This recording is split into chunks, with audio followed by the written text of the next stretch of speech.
خیبر پختونخوا میں اداروں کو آپریشن کرنے کی اجازت نہیں دیں گے، وہ جا کر سرحدیں بچائیں۔ علی امین گنڈا پور کی جانب سے بہت متنازع اور سخت بیان جاری کر دیا گیا۔ مشرق وسطی امن معاہدے میں بڑی پیش رفت آج کیا ہوئی؟ اسرائیل میں مظاہرے کیوں شروع ہو گئے؟ مودی نے اسلام دشمنی کی نئی مثال قائم کر دی۔ بی جے پی کی کھلے عام مداخلت شروع، بہار میں انتخابی دھاندلی کا آغاز۔ برطانوی لارڈ قربان حسین چھا گئے، مسئلہ کشمیر پر بھارت کو منہ توڑ جواب دے دیا۔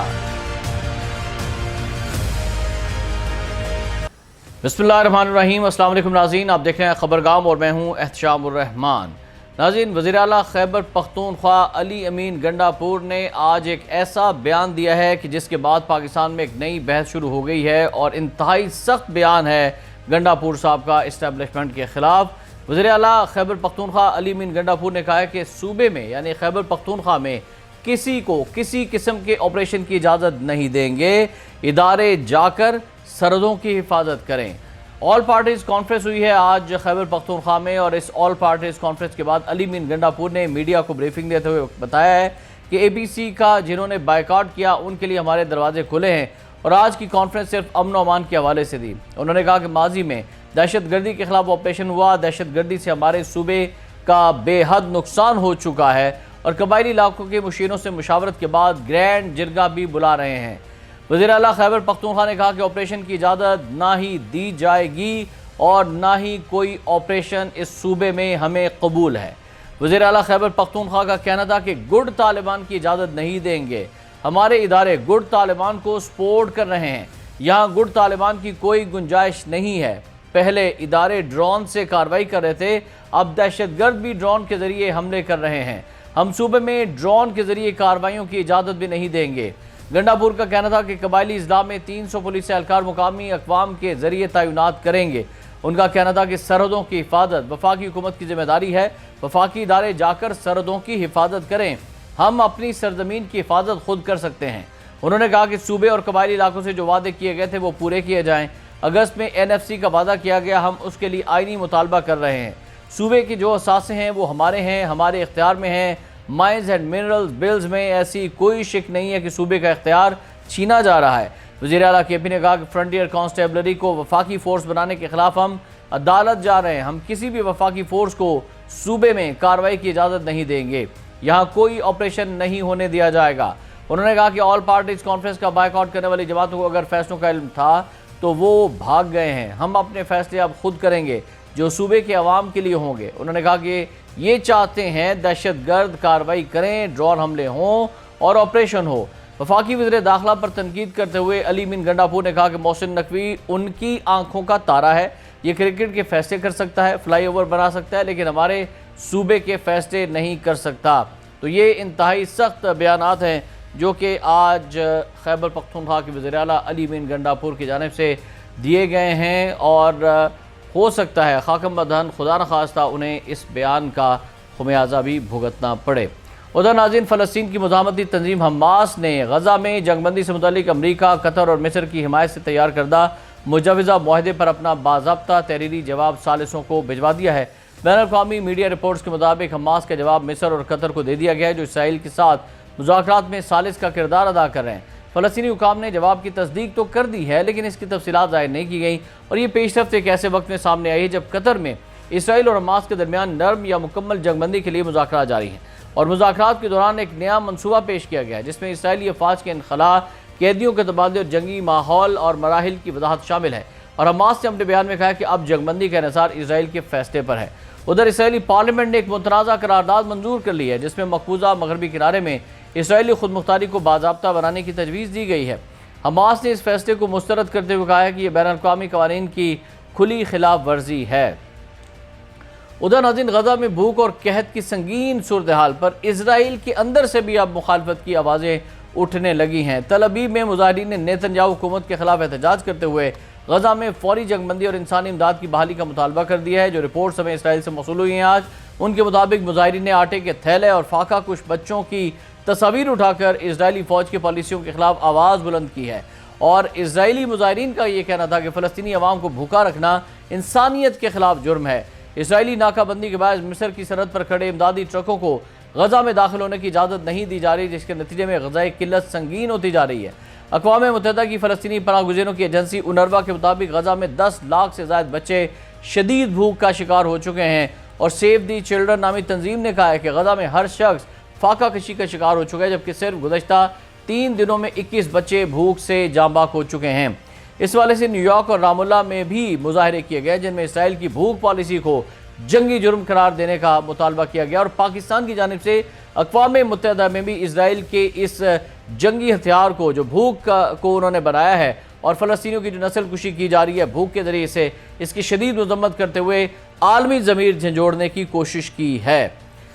ناظرین، بھارت کا رخ کرتے ہیں۔ بھارت میں ممبئی ہائی کورٹ کے اس فیصلے کے بعد، جس میں 12 مسلم نوجوانوں کو ممبئی ٹرین بم دھماکوں کے مقدمے سے باعزت بری کیا گیا تھا، ایک طویل قانونی اور انسانی جدوجہد اپنے اختتام کو پہنچی محسوس ایسا ہو رہا تھا، لیکن ان افراد نے اپنی زندگی کے تقریباً 19 قیمتی سال قید میں گزار دیے تھے، اور ایسے الزام کے تحت جو آخرکار عدالت کی نظر میں جھوٹا اور ناقابل ثبوت قرار پایا تھا۔ اس فیصلے کی چند ہی گھنٹوں بعد مہاراشٹر حکومت کی جانب سے یہ اعلان سامنے آیا ہے کہ وہ ہائی کورٹ کے فیصلے کو سپریم کورٹ میں چیلنج کرے گی، اور اس پیش رفت نے ان افراد اور ان کے اہل خانہ کی امیدوں کو ایک بار پھر غیر یقینی کی صورتحال میں ڈال دیا ہے، اور یہ سب کچھ مودی کی اسلام دشمنی کی وجہ سے ہو رہا ہے۔ اب جبکہ بھارتی سپریم کورٹ نے 24 جولائی کو اس معاملے کی سماعت کے لیے تاریخ مقرر کی ہے، تو یہ کیس انصاف کے ایک نئے اور ممکنہ طور پر فیصلہ کن مرحلے میں داخل ہو چکا ہے۔ یہ 12 افراد وہ ہیں جنہیں نہ صرف برسوں تک قید میں رکھا گیا بلکہ دہشت گردی جیسے سنگین الزامات کا سامنا کرنا پڑا، اور ان میں سے کئی نے جیل میں اذیتیں برداشت کیں، ان کی جوانیاں عدالتوں کے چکر کاٹتے ہوئے گزر گئیں، اور معاشرتی طور پر ان کے خاندانوں کو بھی سخت محرومیوں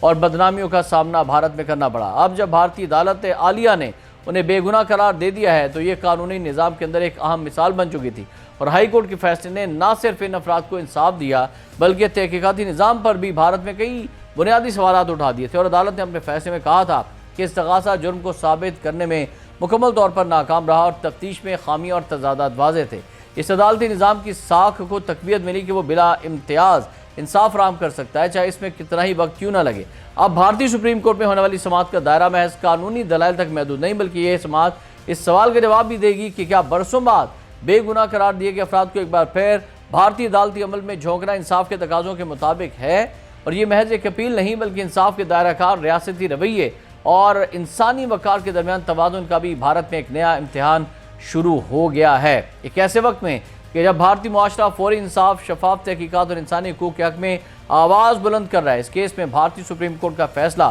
آنے والے برسوں کے لیے عدالتی نظائر طے کرے گا، اور اس سے یہ بھی طے ہوگا کہ کیا بھارت کا نظام صرف سزا دینے والا ہے، یا وہ غلط سزا پانے والوں کو عزت اور وقار کے ساتھ زندگی کی طرف واپس لوٹنے کا موقع بھی فراہم کرتا ہے۔ ناظرین، بی جے پی صرف یہیں تک نہیں رک رہی بلکہ مسلم دشمنی میں، سکھ دشمنی میں، عیسائی دشمنی میں اندھی ہو گئی ہے۔ بھارتی اداروں میں بی جے پی کی بے جا مداخلت اور مذہبی خود مختاری پر حملے تیز ہو چکے ہیں۔ بھارت میں سکھوں کے جائز مطالبات کو دبانے کے لیے انہیں خالصتانی اور ملک دشمن قرار دیا جانے لگا ہے، اور یہ مودی سرکار کا وتیرہ بن گیا ہے۔ 1984 کے مظلوم سکھوں کو انصاف دلانے کی بجائے بی جے پی کی حکومت قاتلوں کو بچانے میں مصروف عمل ہے۔ این ڈی ٹی وی کی رپورٹ کے مطابق دلی کے وزیر منجنندر سنگھ سرسا نے 1984 سکھ فسادات کی رپورٹ طلب کرنے کے لیے دلی ہائی کورٹ سے رجوع کیا۔ رپورٹ میں سابق وزیر اعلیٰ مدھیہ پردیش کمل ناتھ کی گردوارہ پر موجودگی کا ذکر موجود ہے، جبکہ ہائی کورٹ میں دائر درخواست کے مطابق ہجوم نے کمل ناتھ کی قیادت میں 2 سکھوں اندرجیت سنگھ اور منموہن سنگھ کو گردوارہ رکاب گنج صاحب میں زندہ جلا دیا تھا۔ ہائی کورٹ کے 2022 کے حکم پر مرکز کی جانب سے جمع کروائے گئے حلف نامے میں دانستہ طور پر کمل ناتھ کے کردار کو نظر انداز کیا گیا، جو انصاف کے نظام پر بڑا سوال ہے، اور بھارتی وکیل ایچ ایس پھولکا کے مطابق پولیس ریکارڈ اور اخبارات میں کمل ناتھ کی جائے وقوع پر موجودگی کے شواہد موجود ہیں۔ اس کے باوجود ٹرائل کورٹ نے تمام ملزمان کو اس بنیاد پر بری کر دیا تھا کہ وہ جائے وقوع پر موجود ہی نہیں تھے۔ صحافی ہیں سنجے سوری بھارت میں، انہوں نے عینی شاہد رپورٹ جاری کی ہے، اور پولیس ریکارڈ میں شواہد کے باوجود کمل ناتھ کی موجودگی کو نظر انداز کرنا ان کا یہ کہنا ہے کہ یہ مودی کی قیادت اور جانبدار عدالتی نظام کی بھارت میں نشاندہی کرتا ہے، اور بی جے پی حکومت نے 1984 کے فسادات میں کمل ناتھ کے کردار کو حلف نامے میں چھپا کر انصاف پر سوالات کھڑے کر دیے تھے، اور بی جے پی حکومت سکھ کارکنوں کو دانستہ طور پر خالصتانی کہہ کر گرفتاریوں اور میڈیا بلیک آؤٹ کو جواز فراہم کرتی ہے، جبکہ گردوارہ بورڈز کی تشکیل 9 سے لے کر دلی ایس جی پی سی کے استعفوں تک یہ اقدامات منظم حکمت عملی کا بھارتی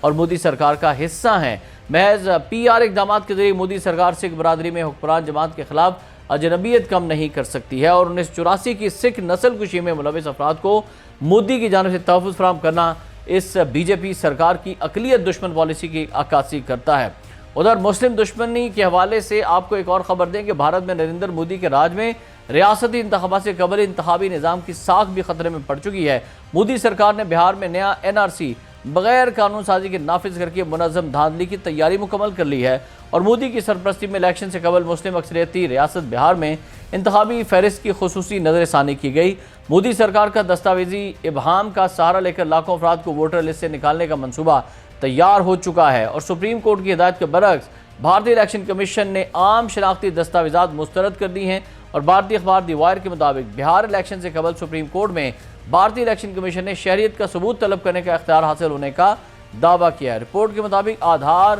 ووٹر ID اور راشن کارڈز کو شہریت کا ثبوت ماننے سے بھارتی الیکشن کمیشن نے انکار کر دیا۔ الیکشن کمیشن کی اختلاف رائے کے باوجود بھارتی سپریم کورٹ نے شہریت کے تعین کو وزارت داخلہ کا اختیار قرار دے دیا، اور دی وائر کی رپورٹ میں کہا گیا ہے کہ سپریم کورٹ کے مطابق شہریت کا تعین بھارت کے الیکشن کمیشن کا نہیں بلکہ بھارتی وزارت داخلہ کا دائرہ اختیار ہے، اور یہ ایک منظم سازش ہے بھارت کے اندر کہ کس طرح سے مسلمانوں کو انتخابی عمل سے دور کیا جائے، انہیں ووٹ ہی کاسٹ نہ کرنے دیا جائے، اور انتہا پسند جماعت بی جے پی اور نریندر مودی سرکار کو تقویت ملے اور وہ